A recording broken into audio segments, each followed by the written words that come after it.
Hello and welcome Back to the Book. It's time to relax and enjoy some of the finest literature ever written. Join me today for Chapter 20 from Around the World in 80 Days by Jules Verne. The detective Fix is closing in on Phileas Fogg, so if you're sitting comfortably, we'll find out whether he gets his man. Chapter 20, in which Fix comes face to face with Phileas Fogg. While these events were passing at the opium house, Mr. Fogg, unconscious of the danger he was in of losing the steamer, was quietly escorting Iuda about the streets of the English quarter, making the necessary purchases for the long voyage before them. It was all very well for an Englishman like Mr. Fogg to make the tour of the world with a carpet bag. A lady could not be expected to travel comfortably under such conditions. He acquitted his task with characteristic serenity, and invariably replied to the remonstrances of his fair companion, who was confused by his patience and generosity. "It is in the interest of my journey, a part of my programme." The purchases made, they returned to the hotel, where they dined at a sumptuously served table d'hôte, after which Iuda, shaking hands with her protector after the English fashion, retired to her room for rest. Mr. Fogg absorbed himself throughout the evening in the perusal of the Times and Illustrated London News. Had he been capable of being astonished at anything, it would have been not to see his servant return at bedtime. But, knowing that the steamer was not to leave for Yokohama until the next morning, he did not disturb himself about the matter. When Passepartout did not appear the next morning to answer his master's bell, Mr. Fogg, not betraying the least vexation, consented himself with taking his carpet-bag, calling Iuda, and sending for a palanquin. It was then 8 o'clock. At 9:30, it being then high tide, the Carnatic would leave the harbour. Mr. Fogg and Iuda got into the palanquin, their luggage being brought after on a wheelbarrow, and a half-hour later stepped upon the quay whence they were to embark. Mr. Fogg then learned that the Carnatic had sailed the evening before. He had expected to find not only the steamer, but his domestic, and was forced to give up both, but no sign of disappointment appeared on his face, and he merely remarked to Iuda, "It is an accident, madam, nothing more." At this moment, a man who had been observing him attentively approached. It was Fix, who, bowing, addressed Mr. Fogg. "Were you not, like me, sir, a passenger by the Rangoon which arrived yesterday?" "I was, sir," replied Mr. Fogg coldly, "but I have not the honour." "Pardon me, I thought I should find your servant here." "Do you know where he is, sir?" asked Iuda anxiously. "What?" responded Fix, feigning surprise. "Is he not with you?" "No," said Iuda. "He has not made his appearance since yesterday. Could he have gone on board the Carnatic without us?" "Without you, madam?" answered the detective. "Excuse me, did you intend to sail in the Carnatic?" "Yes, sir." "So did I, madam, and I am excessively disappointed. The Carnatic, its repairs being completed, left Hong Kong 12 hours before the stated time, without any notice being given, and we must now wait a week for another steamer." As he said, "a week," Fix felt his heart leap for joy. Fogg retained at Hong Kong a week. There would be time for the warrant to arrive, and fortune at last favoured the representative of the law. His horror may be imagined when he heard Mr. Fogg say in his placid voice, "But there are other vessels besides the Carnatic, it seems to me, in the harbour of Hong Kong." And offering his arm to Iuda, he directed his steps towards the docks in search of some craft about to start. Fix, stupefied, followed. It seemed as if he were attached to Mr. Fogg by some invisible thread.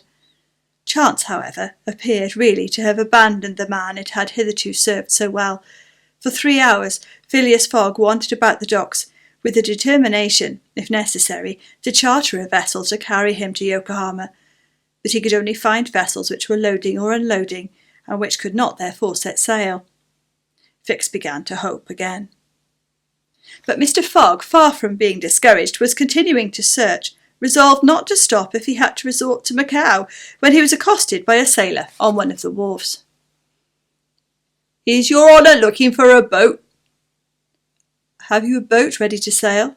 Yes, your honour, a pilot boat, number 43, the best in the harbour. Does she go fast?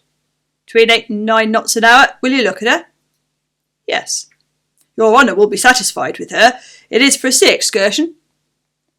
No, for a voyage. A voyage? Yes. Will you agree to take me to Yokohama?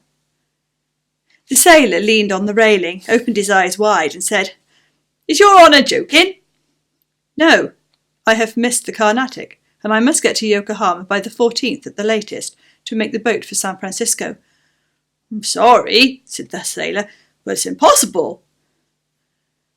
I offer you £100 per day, and an additional reward of £200 if I reach Yokohama in time. Are you in earnest? Very much so. The pilot walked away a little distance and gazed out to sea, evidently struggling between the anxiety to gain a large sum and the fear of venturing so far. Fix was in mortal suspense. Mr. Fogg turned to Aouda and asked her, You would not be afraid, would you, madam? Not with you, Mr. Fogg, was her answer. The pilot now returned, shuffling his hat in his hands. Well, pilot, said Mr. Fogg. Well, your honour, replied he, I could not risk myself, my men, or my little boat of scarcely 20 tons on so long a voyage at this time of year. Besides, we could not reach Yokohama in time, for it is 1,660 miles from Hong Kong. Only 1,600, said Mr. Fogg. It's the same thing. Fix breathed more easily. But, added the pilot, it might be arranged another way. Fix ceased to breathe at all. How? Asked Mr. Fogg. By going to Nagasaki at the extreme south of Japan, or even Shanghai, which is only 800 miles from here. In going to Shanghai, we should not be forced to sail wide to the Chinese coast, which would be a great advantage as the currents run northward and would aid us. Pilot, said Mr. Fogg, I must take the American steamer at Yokohama, and not at Shanghai or Nagasaki. Why not? Returned the pilot. The San Francisco steamer does not start from Yokohama. It puts in at Yokohama and Nagasaki, but it starts from Shanghai. Are you sure of that? Perfectly. And when does the boat leave Shanghai? On the 11th, at 7 in the evening. We have, therefore, 4 days before us, that is 96 hours, and in that time, if we had good luck and a southwest wind and the sea was calm, we could make those 800 miles to Shanghai. And you could go? In an hour, as soon as provisions could be got aboard and the sails put up. It is a bargain. Are you the master of the boat? Yes, John Bunsby, master of the Tankadere. Would you like some earnest money? If it would not put your honour out. Here are £200 on account, sir, added Phileas Fogg, turning to Fix. If you would like to take the advantage. Thanks, sir, I was about to ask the favour. Very well. In half an hour we shall go on board. But poor Passepartout, urged Aouda, who was much disturbed by the servant's disappearance. I shall do all I can to find him, replied Phileas Fogg. While Fix, in a feverish, nervous state, repaired to the police boat, the others directed their course to the police station at Hong Kong. Phileas Fogg there gave Passepartout's description, and left a sum of money to be spent in search for him. The same formalities having been gone through at the French consulate, and the palanquin having stopped at the hotel for the luggage, which had been sent back there, they returned to the wharf. It was now 3 o'clock, and pilot boat number 43, with its crew on board and its provisions stored away, was ready for departure. The Tankadere was a neat little craft of 20 tons, as gracefully built as if she were a racing yacht. Her shiny copper sheathing, her galvanized ironwork, her deck, white as ivory, betrayed the pride taken by John Bunsby in making her presentable. Her 2 masts leaned a trifle backward. She carried brigantine, foresail, storm jib, and standing jib, and was well rigged for running before the wind, and she seemed capable of brisk speed, which indeed she had already proved by gaining several prizes in pilot boat races. The crew of the Tankadere was composed of John Bunsby, the master, and 4 hardy mariners who were familiar with the Chinese seas. John Bunsby himself, a man of 45 or thereabouts, vigorous, sunburned, with a sprightly expression of the eye and an energetic and self-reliant countenance, would have inspired confidence in the most timid. Phileas Fogg and Iuda went on board, where they found Fix already installed. Below deck was a square cabin, of which the walls bulged out in the form of cots above a circular divan. In the centre was a table provided with a swinging lamp. The accommodation was confined, but neat. "I am sorry I have nothing better to offer you," said Mr. Fogg to Fix, who bowed without responding. The detective was feeling akin to humiliation in profiting by the kindness of Mr. Fogg. "Certain," he thought, "that, rascal as he is a polite one."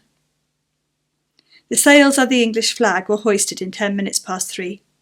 Mr. Fogg and Iuda, who were seated on deck, cast a last glance at the quay in the hope of espying Passepartout. Fix was not without his fears lest chance should direct the steps of the unfortunate servant, whom he had treated so badly, in this direction, in which case an explanation the reverse of satisfactory to the detective must have ensued. But the Frenchman did not appear, and without doubt was still lying under the stupefying influence of the opium.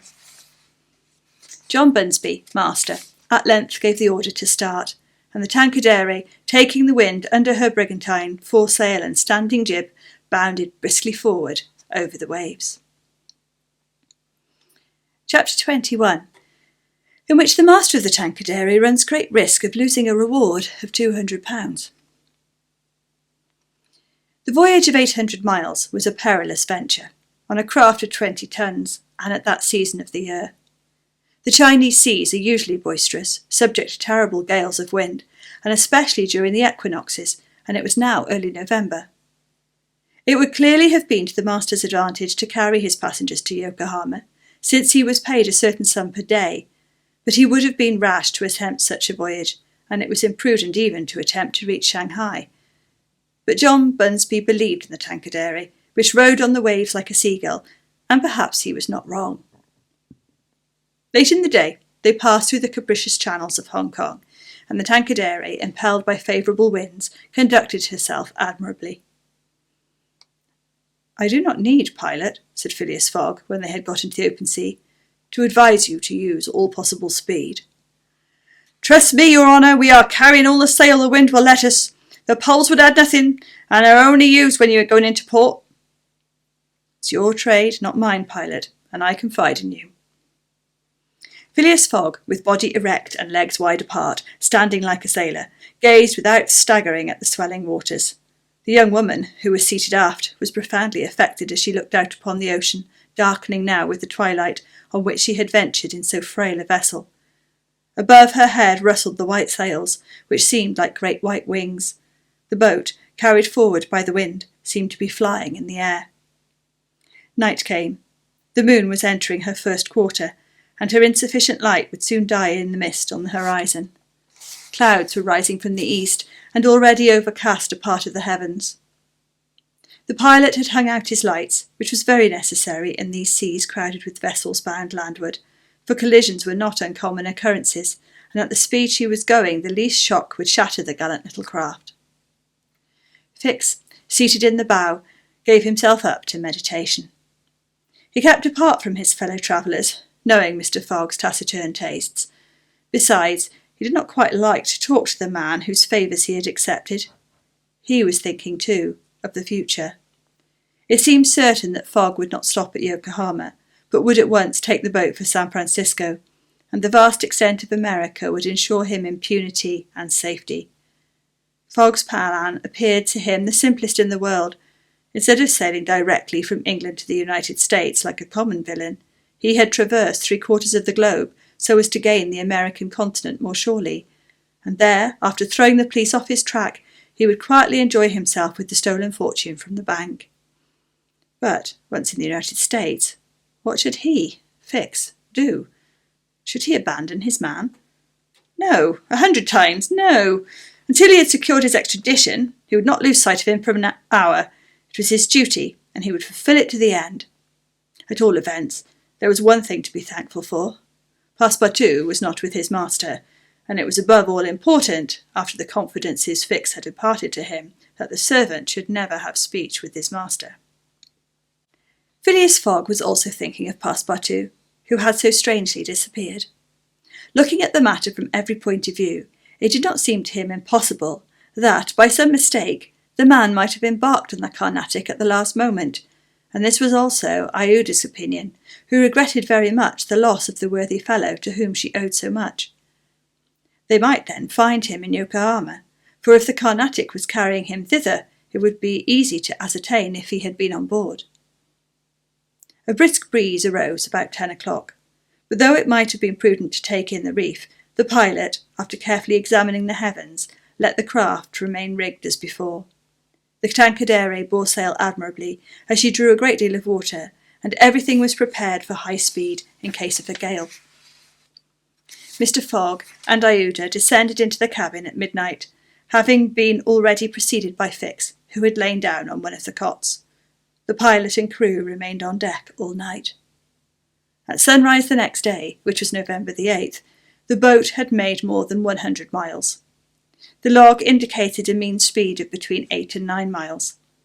The Tankadere still carried all sail, and was accomplishing her greatest capacity of speed. If the wind held as it was, the chances would be in her favour. During the day she kept along the coast, where the currents were favourable. The coast, irregular in profile and visible sometimes across the clearings, was at most 5 miles distant. The sea was less boisterous, since the wind came off land, a fortunate circumstance for the boat, which would suffer, owing to its small tonnage, by a heavy surge on the sea. The breeze subsided a little towards noon, and set in from the south-west. The pilot put up his poles, but took them down again within 2 hours, as the wind freshened up anew. Mr. Fogg and Iuda, happily unaffected by the roughness of the sea, ate with a good appetite, Fix being invited to share their repast, which he accepted with secret chagrin. To travel at this man's expense, and to live upon his provisions, was not palatable to him. Still, he was obliged to eat, and so he ate. When the meal was over, he took Mr. Fogg apart, and said, "Sir," this "sir" scorched his lips, and he had to control himself to avoid collaring this gentleman. "Sir, you have been very kind to give me a passage on this boat, but though my means will not admit of my expending them as freely as you, I must ask to pay my share." "Let us not speak of that, sir," replied Mr. Fogg. "But if I insist—" "No, sir," repeated Mr. Fogg in a tone which did not admit of a reply. "This enters into my general expenses."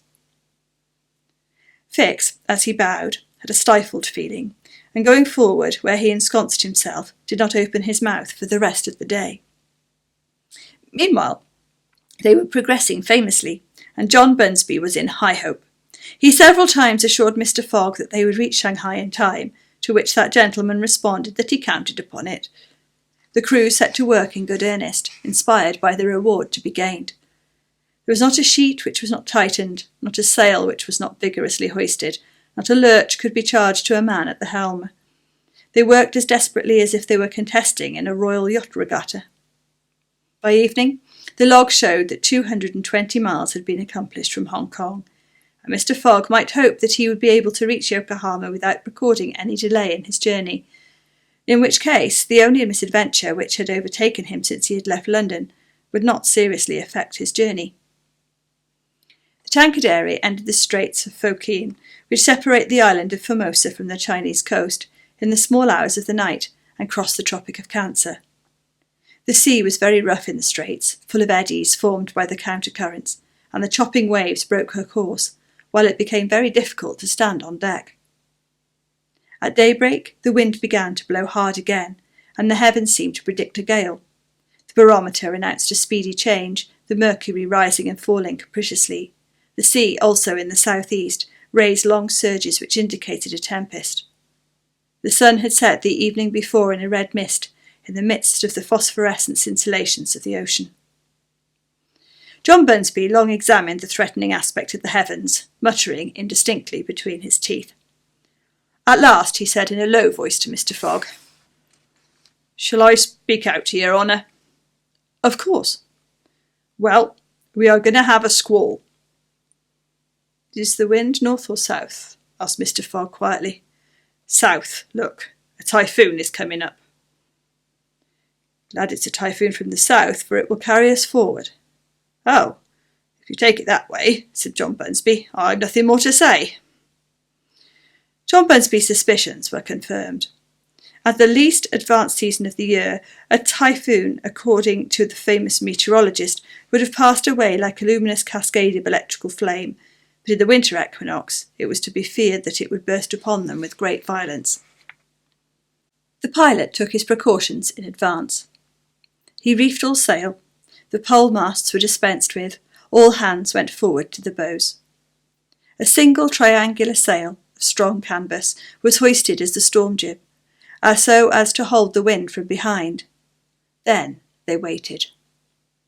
John Bunsby had requested his passengers to go below, but this imprisonment in so narrow a space with little air and the boat bouncing in the gale was far from pleasant. Neither Mr. Fogg, Fix, nor Iuda consented to leave the deck. The storm of rain and wind descended upon them towards 8 o'clock, but with its bit of sail the Tankadere was lifted like a feather by the wind, an idea of whose violence can scarcely be given. To compare her speed to 4 times that of a locomotive going on full steam would be below the truth. The boat scudded thus northward during the whole day, borne on by monstrous waves, preserving always, fortunately, a speed equal to theirs. 20 times she seemed almost to be submerged by these mountains of water which rose behind her, but the adroit management of the pilot saved her. The passengers were often bathed in spray, but they submitted to it philosophically. Fix cursed it, no doubt, but Iuda, with her eyes fastened upon her protector, whose coolness amazed her, showed herself worthy of him, and bravely weathered the storm.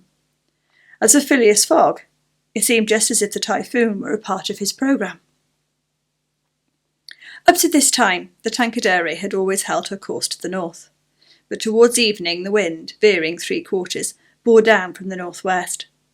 The boat, now lying in the trough of the waves, took and rolled terribly. The sea struck her with fearful violence. At night the tempest increased in violence. John Bunsby saw the approach of darkness and the rising of the storm with dark misgivings. He thought a while, and then asked his crew if it was not time to slacken speed. After a consultation he approached Mr. Fogg and said, "I think, your honour, that we would do well to make for one of the ports on the coast." "I think so too." "Ah," said the pilot. "But which one?" "I know of but one," returned Mr. Fogg tranquilly, "and that is Shanghai." The pilot, at first, did not seem to comprehend. He could scarcely realise so much determination and tenacity. Then he cried, "Well, yes, your honour is right. To Shanghai." So the Tankadere kept steadily on her northward tack. The night was really terrible. It would be a miracle if the craft did not founder. Twice it would have been all over with her if the crew had not been constantly on the watch. Iuda was exhausted, but did not utter a complaint. More than once Mr. Fogg rushed to protect her from the violence of the waves. Day reappeared. The tempest still raged with undiminished fury, but the wind now returned to the southwest. It was a favourable change, and the Tankadere again bounded forward on this mountainous sea, though the waves crossed each other and imparted shocks and counter-shocks which would have crushed a craft less solidly built. From time to time the coast was visible through the broken mist, but no vessel was in sight. The Tankadere was alone upon the sea. There were some signs of calm at noon, and these became more distinct as the sun descended towards the horizon. The tempest had been as brief as terrific. The passengers, thoroughly exhausted, could now eat a little and take some repose. The night was comparatively quiet. Some of the sails were again hoisted, and the speed of the boat was very good. The next morning at dawn they espied the coast, and John Bunsby was able to assert that they were not 100 miles from Shanghai. 100 miles, and only a day to traverse them. That very evening Mr. Fogg was due at Shanghai, if he did not wish to miss the steamer to Yokohama. Had there been no storm, during which several hours were lost, they would be at this moment within 30 miles of their destination. The wind grew decidedly calmer, and happily the sea fell with it. All sails were now hoisted, and at noon the Tankadere was within 45 miles of Shanghai. There remained yet 6 hours in which to accomplish that distance. All on board feared that it could not be done, and everyone, Phileas Fogg no doubt excepted, felt his heart beat with impatience. The boat must keep up an average of 9 miles an hour, and the wind was becoming calmer every moment. It was a capricious breeze coming from the coast, and after it passed the sea became smooth. Still, the Tankadere was so light, and her fine sails caught the fickle zephyrs so well, that with the aid of the current John Bunsby found himself at 6 o'clock not more than 10 miles from the mouth of Shanghai River. Shanghai itself is situated at least 12 miles up the stream. At 7, they were still 3 miles from Shanghai. The pilot swore an angry oath. The reward of £200 was evidently on the point of escaping him. He looked at Mr. Fogg. Mr. Fogg was perfectly tranquil, and yet his whole fortune was at that moment at stake. At that moment also, a long black funnel, crowned with wreaths of smoke, appeared on the edge of the waters. It was the American steamer, leaving for Yokohama at the appointed time. "Confound her!" cried John Bunsby, pushing back the rudder with a desperate jerk. "Signal her," said Phileas Fogg quietly. A small brass cannon stood on the forward deck of the Tankadere for making signals in the fogs. It was loaded to the muzzle, but just as the pilot was about to apply a red-hot coal to the touch-hole, Mr. Fogg said, "Hoist your flag." The flag was run up at half-mast, and this being the signal of distress, it was hoped that the American steamer, perceiving it, would change her course a little so as to succour the pilot-boat. "Fire!" said Mr. Fogg, and the booming of the little cannon resounded in the air. Thank you for listening. Do join me next time to find out if that cannon blast does any good at all. I look forward to seeing you next time. Goodbye.